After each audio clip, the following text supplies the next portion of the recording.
the United States government that there are only two genders, male and female.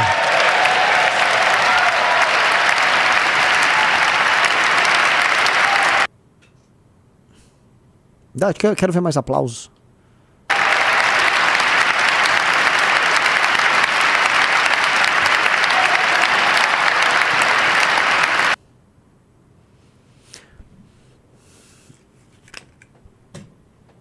Também quero...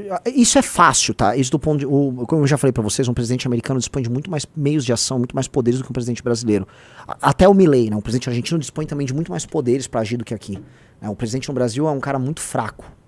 E a gente precisa só lembrar, você fala, mas quão fraco é um presidente brasileiro? O quão fraco, desde a redemocratização, isso já aconteceu inclusive na ditadura, mas na redemocratização permanece e se agrava, os presidentes têm alguma liberdade com as medidas provisórias, que, como o próprio nome diz, são medidas provisórias e que depois de certo tempo precisam ser votadas pelo Congresso para permanecer de pé. O Fernando Henrique Cardoso, quase no mandato inteiro dele, desgovernou com medida provisória, o Collor já tinha que fazer medida provisória. Então, assim, os meios de ação de um presidente brasileiro são mínimos. Um cara como um presidente americano, ele dispõe realmente de muitos meios de ação e o Trump ele vai querer fazer o uso dessas prerrogativas. E para fazer com que essas medidas sejam efetivadas, aí entra o Musk, ele criou uma espécie de um departamento paragovernamental, não sei ainda a natureza disso, que é o tal do DOD, em que eles vão reformar a burocracia do Estado americano. Aqui isso seria inimaginável. Já para pensar como seria a reforma da burocracia do Estado brasileiro? Né? Tudo isso você precisaria de PEC, tudo. Porque, não, isso aqui é garantido pela Constituição, isso aqui tem estabilidade, isso tem isso, para demitir aquilo. Né? Ia ser um quiprocó, greve do funcionalismo, imprensa, Caetano Veloso fazendo uma música, Gilberto Gil chorando, tudo aquela nhaca, né? Lá a coisa mais direta, não que não tenha protestos, né? Deve haver, mas o presidente tem, a caneta pesa mais. E ele já está começando. Essa aí, institucionalmente falando, ela é relativamente fácil. Era uma demanda do eleitor e é uma das formas dele, vamos dizer, aplacar o desejo de ver coisas novas que o eleitor dele tem. A gente precisa só lembrar sempre que o primeiro governo do Trump foi um governo frustrante. Tá? Ele prometeu muito, ele fez muito jogo de cena, mas até deixa eu só avisar um negócio pra vocês, pequeno parênteses aqui. Eu prometi que eu ia fazer um podcast com as coisas que eu leio, como eu ouço, como eu formo o meu raciocínio aqui pras lives, vocês pediram, e eu fiz, e eu explico justamente sobre isso, tá? Onde eu me informo sobre política americana e tal, tá nesse mini podcast que vai sair provavelmente hoje, tá? Lá no Valete Plus, então assistam lá, e o que eu posso colocar vendo alguns podcasts americanos, o primeiro governo do Trump, como eles não tinham uma massa de burocratas para instalar dentro da máquina, eles se valeram muito da turma neocon. Então o governo Trump 1 teve muito neocon que foi colocado dentro da máquina. Então ele prometia uma coisa, ele vinha com o discurso maga dele, e a própria equipe neocon, que já estava acostumada com gestão Bush, ou com a administração republicana em diversos estados, eu sei, ele tá jogando pra plateia, mas agora vamos fazer aquela coisa básica por aqui. Então o Trump teve muito problema não só com os democratas instalados lá, mas com os próprios republicanos. E o que se comenta é este governo não está padecendo disso. Por duas razões. Uma que já foi sendo feita uma espécie de uma limpa e uma troca de quadros no governo, na turma republicana, e o governo Trump novo viria com uma parte disso. E a outra é que é aquele programa que ele falou que não ia suportar durante a campanha, que era o da Heritage Foundation, o Projeto 2025. Esse programa, ele será instituído sim. Ele basicamente cometeu um leve estelionato eleitoral, porque claramente esse era o plano, e para ele ficar com uma cara bonitinha, ele botou o Elon Musk para tocar uma parte importante disso.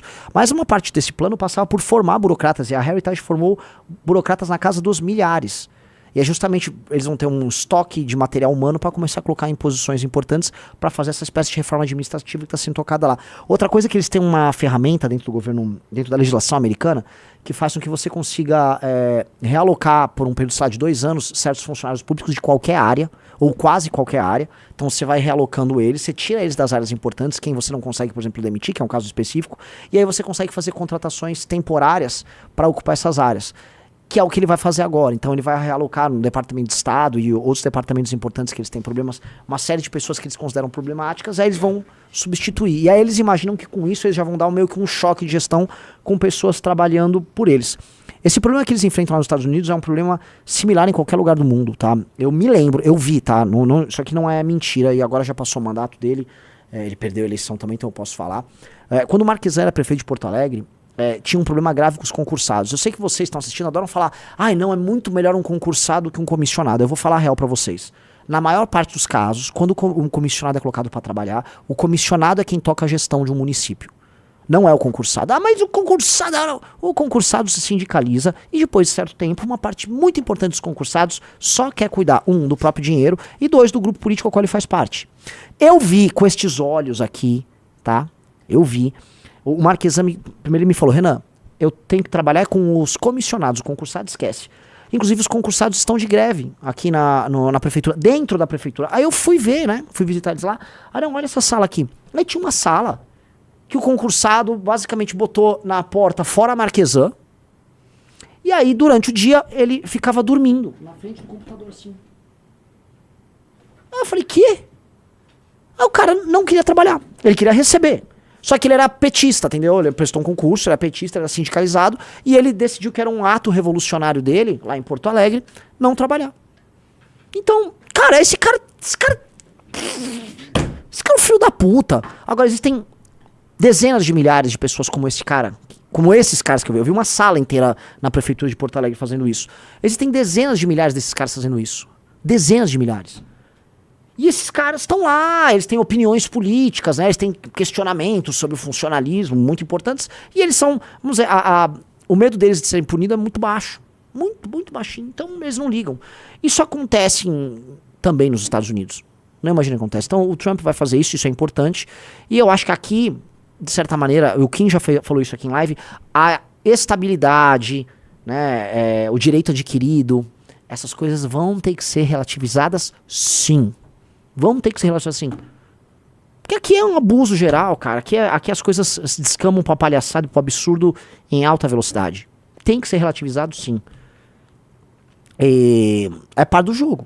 Você imagina, cara, você não pode mexer com uma parte... E essa é a parte mais maluca. A parte mais cara do funcionalismo brasileiro, né, que é a parte que ganha, depois de 15, 20 mil reais, que é aí a galera que realmente pesa no orçamento, boa parte dela é altamente sindicalizada. Você tem um grau alto de sindicalização e de entender os seus próprios direitos e a forma de agir e atuar em nome do seu benefício próprio ali. Você tem uma galera enorme, essa galera ganha muito.